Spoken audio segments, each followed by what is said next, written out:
The Xbox brand is something remarkable. In a time where Sony and Nintendo ruled the world of gaming to the point where gaming giants like Atari and Sega couldn't compete and lost their footing, the Xbox brand came out of nowhere, challenged those adversaries, and somehow came on top. But while Xbox was on the top of the gaming world, they lost sight of who they were, and to this day have done very little to stop what they inevitably have become. This is the rise and fall and hopefully rise again of the Xbox brand.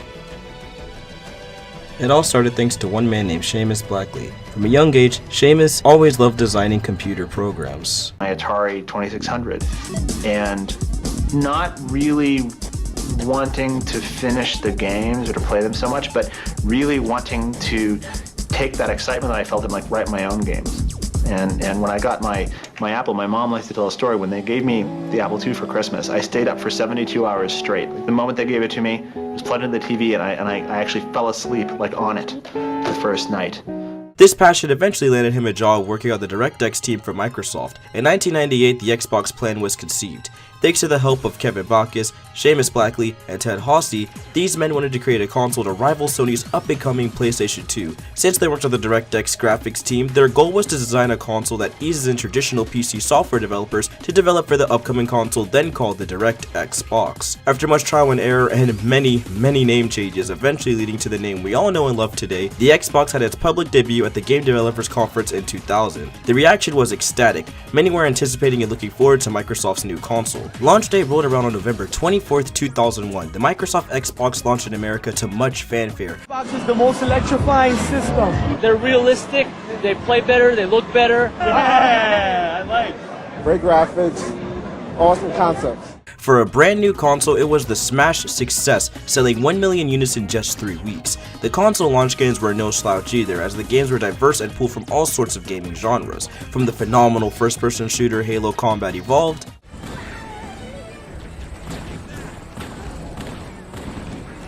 to fighting games like Dead or Alive 3,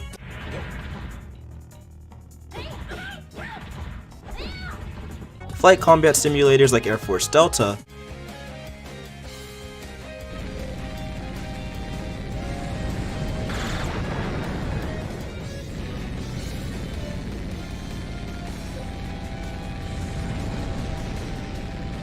and platform racers such as Mad Dash Racing,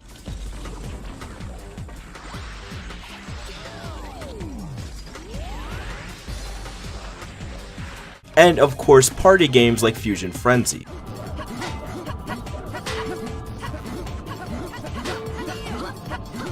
The Xbox had a genre for everyone, and the craziest part is all of those games listed were exclusive to the Microsoft Xbox. While Halo was the big flagship title, other Xbox owners had a slew of other games to look forward to. This overall helped make the Xbox a super strong contender for taking Sony's crown. On top of having an amazing first-party lineup full of diverse genres and gameplay, the Microsoft console was also known for getting the best third-party ports on the market. When games are being released on multiple platforms, the Xbox version of those games always fared better. Whether it was the HD component cables or improved frame rates, the Xbox console had every other console beat. The Xbox was also an extremely diverse console, trying hard to push for overseas sales. Companies like Sega made exclusive games such as Jet Set Radio Future, Outrun 2, Gun Valkyrie, and Shenmue 2. On top of the diverse game selection, we could also play online and fight other players thanks to the Xbox Live service, which helped revolutionize online console gaming as we know it. With the inclusion of voice chat, messages, parties, and the dashboard, it made the Xbox the most social online environment for a console.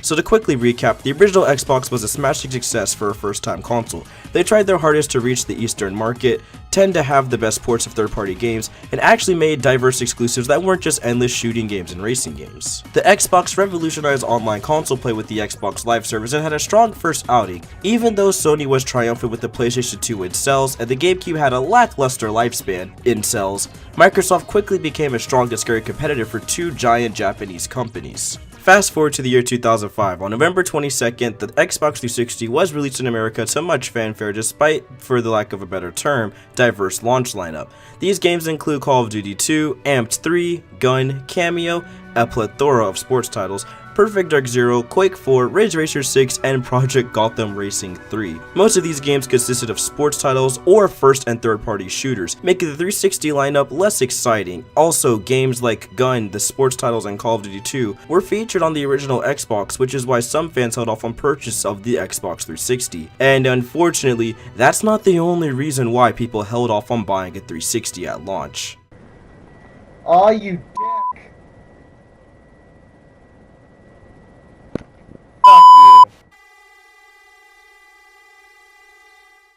Those clips said it all. The Red Ring of Death put a pretty big damper on Xbox 360 sales. Microsoft had to take in many consoles to refurbish many 360 users. This should have put a damper on 360 sales where they were going up against the juggernaut that was Sony, but thanks to PlayStation 3's infamous $600 price tag, and of course the Sony networking hack of 2011, the 360 somehow managed to stay on top. Despite an outage of 360s in stock, Microsoft came out at GDC in 2008 stating the failure rate has dropped significantly and 360 sales were back on track. Thanks to all the red rings, Microsoft had to completely retool the cooling device on the Xbox 360, thus help putting sales back on track. The Xbox 360 also modernized the concept of downloadable games through the service Xbox Live Arcade. This service allowed smaller indie games or re-releases of games to make it onto the modern market. That gave the Xbox 360 a decently diverse library at the beginning of its lifespan, but as time went on, repetition and bad business practices started the Xbox's downfall. Enter the Don Matrick era of Xbox, where 360 games grew repetitive and an endless sea of reboots, shooters, and sports and racing games plagues the console.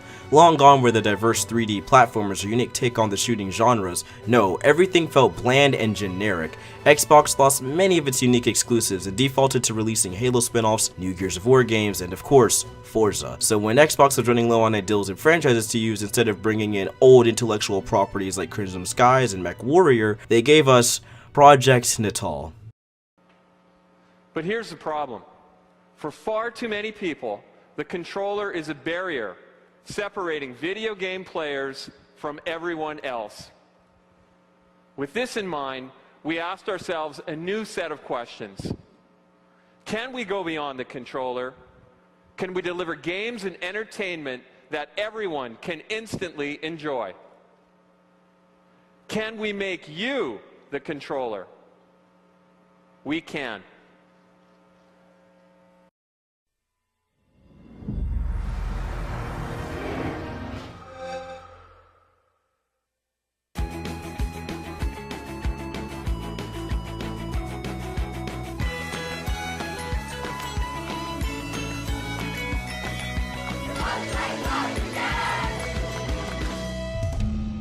So, you've come back for more, Ian. Yep, let's do it. This should be good. Let's begin.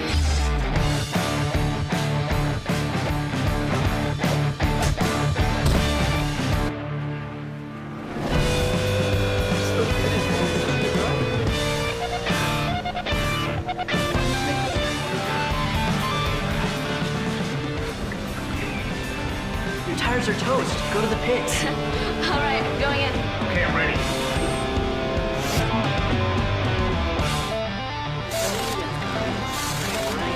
Do this.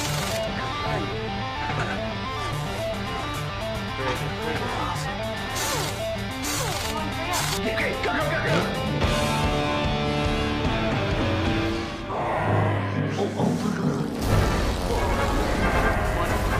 Almost got it. Almost got it.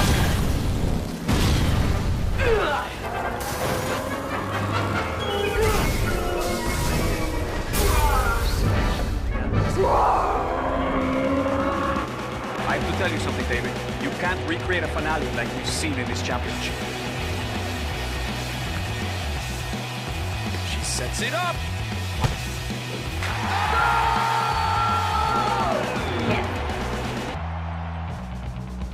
Scam.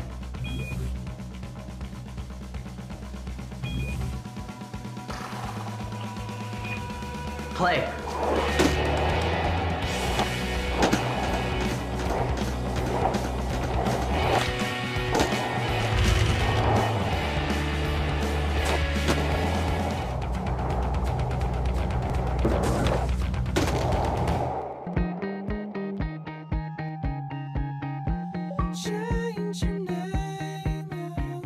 Queen Sarah. So did you get a dress for the party yet? No. Oh my gosh, it's in a week. Here, you have to see the one I found for you. That's the one.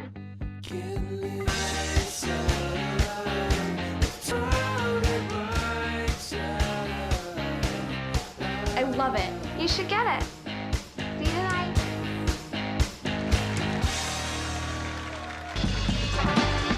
For 500 points, what is the answer? Ian Dixon. Millard Fillmore. Millard Fillmore is correct. Now a 200-point follow-up question for the Beckett family. How many push-ups can Chuck Norris do?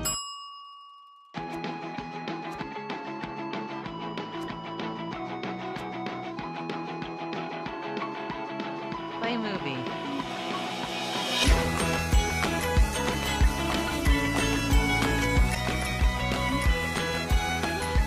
Good night.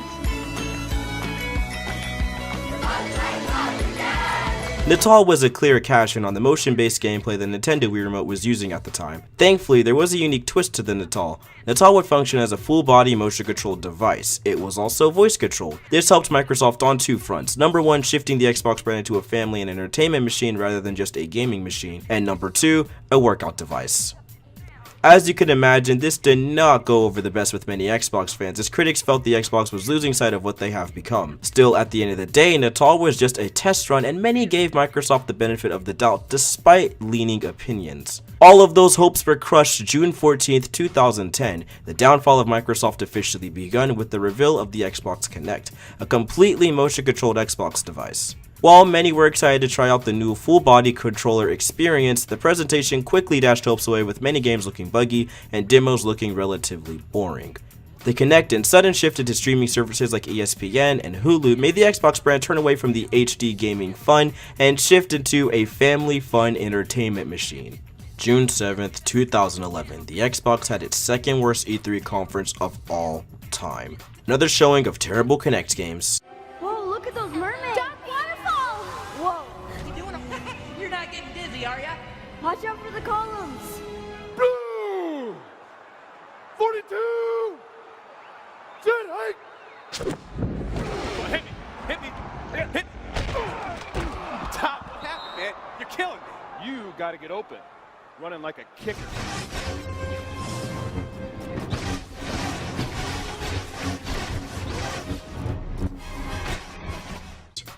Entertainment services, and a Rush Kinect launch of fall 2011. The Xbox brand was shaping up to completely alienate its hardcore fanbase, all of which would come into play during the next console generation.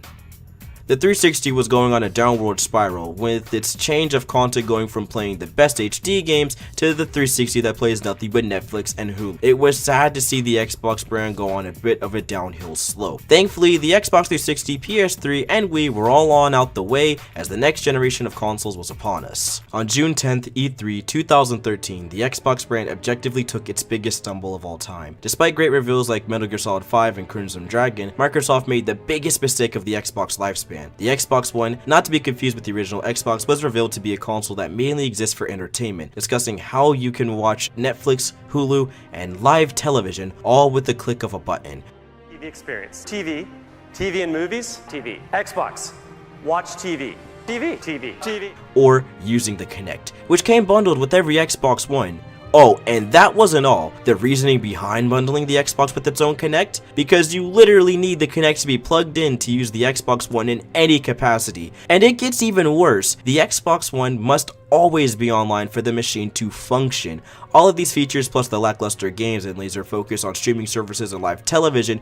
Oh, and not to mention you couldn't trade in any of your games or allow your friends to lend you a game due to the always online connection. Yeah, this left many fans bitter and cold. To top this disaster off, the Xbox press conference ended with the release window and price tag of...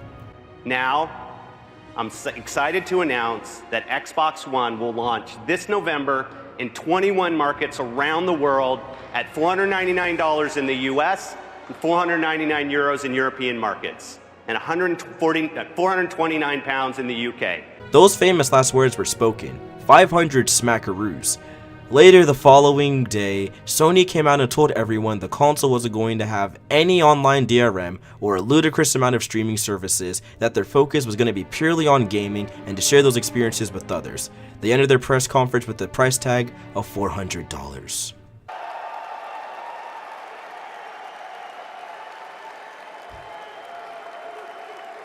Sony brought in a majority of the hardcore Xbox 360 crowd. The reason why? Because Sony showed everyone they had games, that they had third parties like Destiny and Call of Duty, and they will play the best on the PlayStation 4 platform. That and their PS Plus free games were better than Microsoft's, and they just were focused on gaming. That's basically it. Xbox had their fate sealed, despite going back on many of the original promises with the Xbox One, those being the DRM policies and Kinect requirements. The writing was on the wall.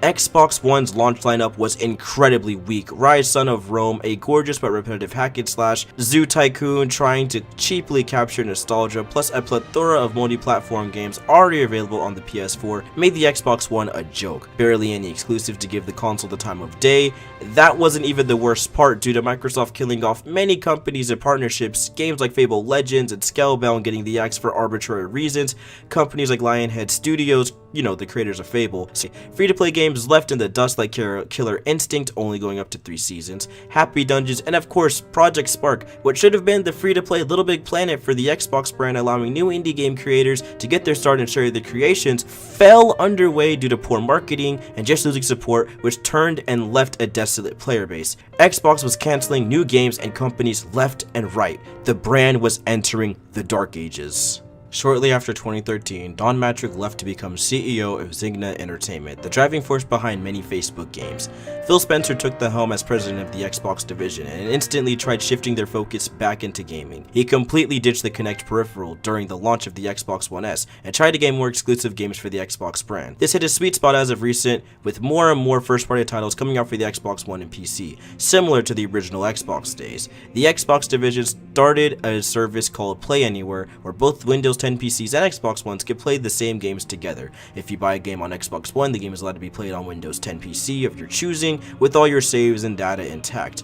Throughout the following years, Xbox has tried everything to get more exclusives and overall getting more games. With the recent acquisitions of more companies, they went from being the worst console to becoming the one that can hold its own. And with the recent announcement of Xbox new development teams, suffice to say, Xbox exclusives are on their way. So with Xbox One on the comeback and thanks to new management and new exclusives on the way, what makes the Xbox brand still decline to this day?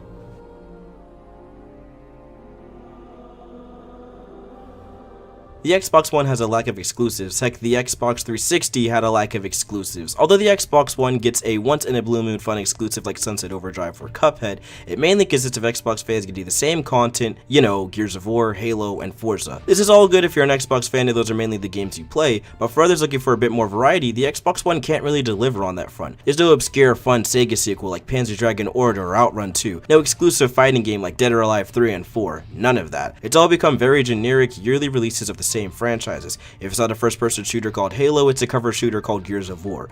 What makes the whole ordeal worse is when Xbox does try to get fun new exclusives, it's either a giant hit or a giant miss. Games like Cuphead and Sunset Overdrive and Killer Instinct are excellent games with a diverse style and unique gameplay mechanics, while games like Sea of Thieves, State of Decay 2, and Recore are all flawed and dull games with nothing to really hook a player base into. There are ways the Xbox brand could fix this, which is reviving old original Xbox franchises. It's been 17 years since the original Xbox released. I'm sure many of those franchises could come back with a fresh new coat of paint.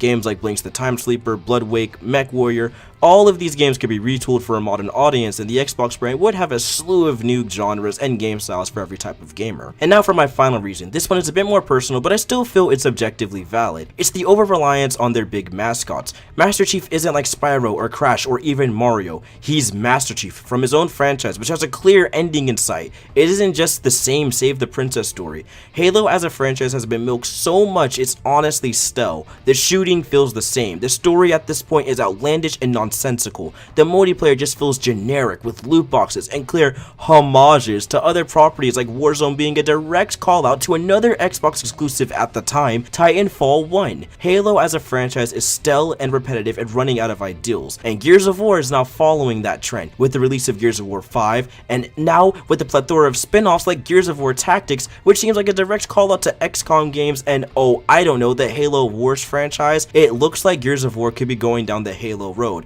which will lead to series fatigue, ultimately turning away many longtime fans.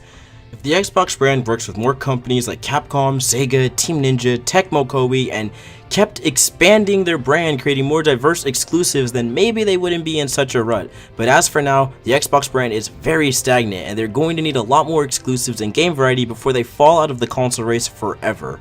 Listen, I love the original Xbox. It's my all-time favorite console thanks to the diverse game lineup and plethora of exclusives to try out. The 360 is also a strong contender for one of my favorites for perfecting a lot of what the original Xbox wanted to capture. But as time moves forward, Xbox lost sight of what the console was and began descending from the top of the console wars thanks to all their entertainment and family fun focus. Thanks to the help of Phil Spencer and the amazing men and women working with the Xbox team as we speak, it's very possible Xbox could rise up and take the crown this next console generation. As long as we get more Cupheads and Sunset Overdrives and more focus on gaming, less Sea of Thieves, State of Decays 2s, and focusing on entertainment. This has been the rise and decline, but hopefully the eventual resurgence of the Xbox brand. I thank you all for watching.